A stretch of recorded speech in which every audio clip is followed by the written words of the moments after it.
This movie was so close to being a really, really good movie.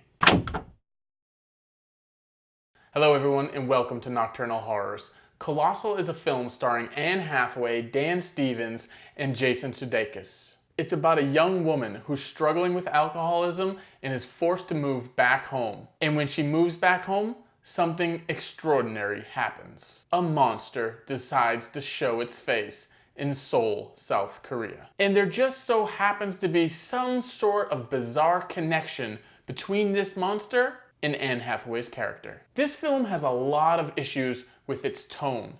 It's going for several things all at once, and it's not really able to hit either of them perfectly. In one aspect, even though it's dealing with a lot of really difficult issues like alcoholism and homelessness and being out of a job, it still manages to keep a very light tone. However, things go dark, and they go very dark, and when it does go dark, the transition is simply not there. It actually doesn't really make any sense whatsoever what made this film be so light and airy and fun to straight dark and just, dark. You see a lot of these issues in horror movies. Everyone's trying to pull that American Werewolf in London thing where it's both funny and scary, and they're just either able to do one or the other, but never both. And even though it's not a horror film, it's more of a drama with a lot of Godzilla elements to it, it still has the same issues. The director has done these sorts of tones in the past with Extraterrestrial,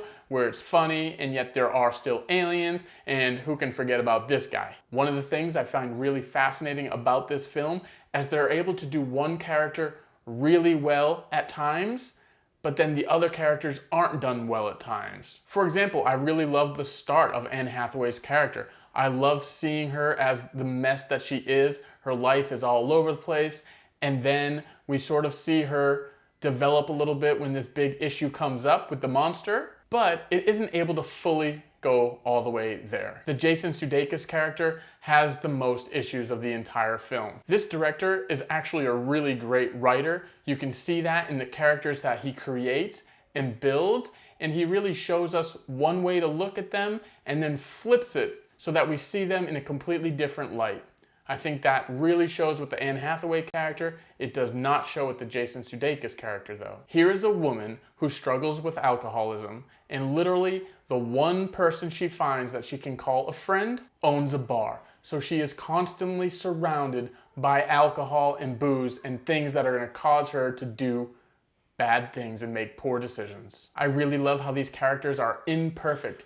You see someone for the first time and you're like, oh, this is someone I'm supposed to like and be on board with totally. But then they make these little decisions and you're like, oh, there are some definite things missing here. And that's a great way of writing characters, and it's just not easy to do. The problem is the character arc. There are points where these characters are going in one direction and they're going on a very interesting direction, and then they just skip a beat and they get to this point where you're like, why are they doing this? Why are they thinking this way?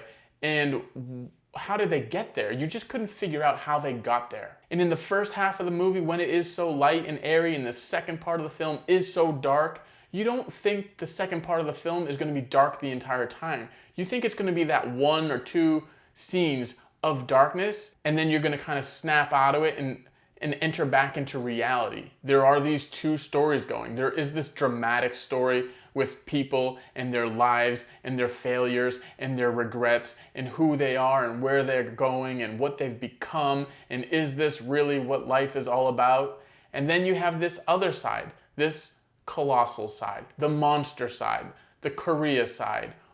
Why is this happening? How does this connect with these characters? It's a pretty fascinating thing, because if you're living a life that you don't really love and you get the opportunity to be somehow involved in a huge, gigantic monster that nobody has ever seen, and it is an experience that's never been experienced before, I can see how you would want to be on board with that. It makes total sense. The escalation in the film that happens with the monster works out really well. It's a really well-crafted design, and I really love where they went with the monster. Everyone is very good in this film in terms of acting. Looking at Anne Hathaway, she's very good in it. However, she's an alcoholic. Like, I want to see the Rachel gets married, Havoc, Les Miserables type Anne Hathaway craziness. Instead of the cutesy, I can have fun even though I'm an alcoholic with my ditzy little smiles and cuteness. In the end, I really enjoyed the first part of the film. The second part of the film, although I did enjoy its dark nature, I didn't understand the leap, how it went from the first part of the film with its tone and its character arcs into the darkness. I wish that leap made more sense because the characters were really great in the first part of the movie, and I really loved the writing, and I really loved the direction, and I really loved the Godzilla elements to it, but in the end, it just didn't come through. Again, total bummer.